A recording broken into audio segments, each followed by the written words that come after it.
Welcome back. So, Mr. Ochi, you were talking about appointments. Yes. So when a man gets appointed, he's loyal to the governor. And you don't, he might put it, at times it's a 3-man committee or a 5-man committee, instead of like a 14-man committee in my own local government, where we elected. You understand? So from there, the governor runs roughshod over everybody. He sends any amount he desires. Maybe pay salary and maybe a little money for the local government chairman. That's all. The transition committee. That's all. But the public, I'll say, the public, you have a role to play. You should ask for statement of income and expenditure. If the chairman doesn't give it to you, you give him hell.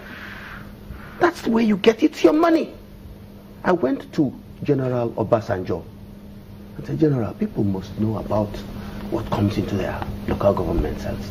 He said, why? I said, it's our money. He said, okay, it's coming on. The next month, the finance minister started publishing. That's when we started seeing what was going to the states, what was going to the local governments. But we've not built on that. People should now be able to say, look, Chairman, we received this. What's your IGR? What projects are you doing? Let's see how you spent this money. And they will sit up. My first term as councillor was beautiful. In my ward, we have 8,540 wards in Nigeria. In my own ward, I brought a 500 kVA transformer, 25 concrete poles laid out, low tension, laid out on a 1-kilometer stretch. Conductor, I had my 500,000 for my school, primary school building that was blown down by wind. I had about 21 people doing mini jobs, you know, making the roads clean and all that, and earning a little money. And when you engage such minds, they don't go adrift looking for crime to commit. But when you tie that, like now, Rochas in Imo State, he just blocked off local government money since he came in. He could do it because Hakim did it before him. And Hakim could do it because Udengwa did it before him. Now, sorry, the governors have been brutalizing local governments, and they're getting so fat. And there was a time in this country. In Kwara State, there's an uprising against the governor by the Algon in the state.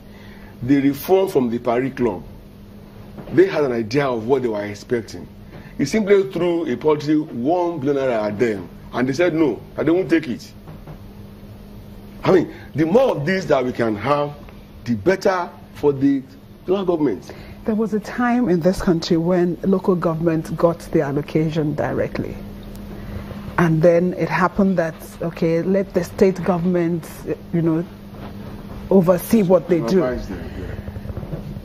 Even in the local government, you mentioned something about small revenue coming in, they try to do this and that, and then the chairman or councillor decide to go away with the rest.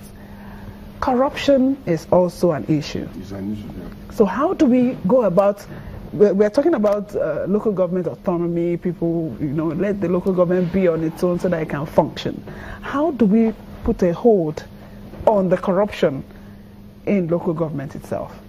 I think, I mean, if you allow me to just make a comment on the quality of people that serve at local governments, it was not always like that.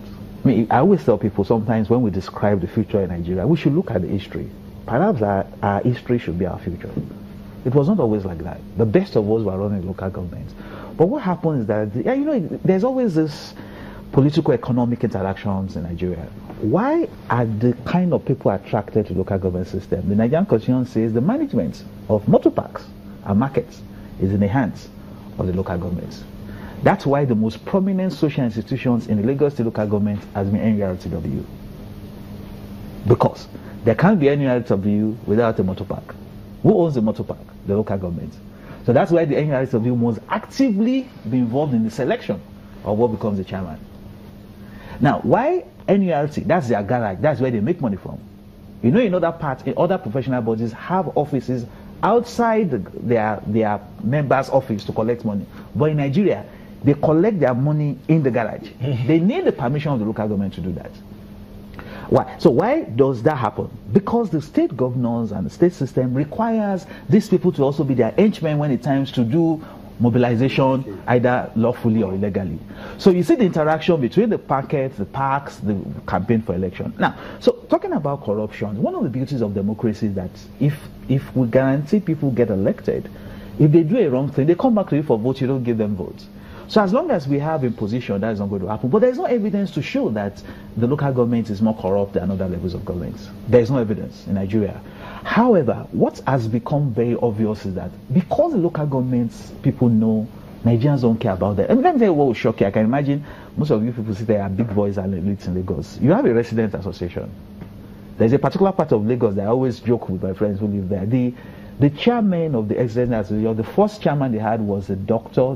He handed over to, I think, a lawyer who handed over to someone. So I asked them, so who's your local government chairman?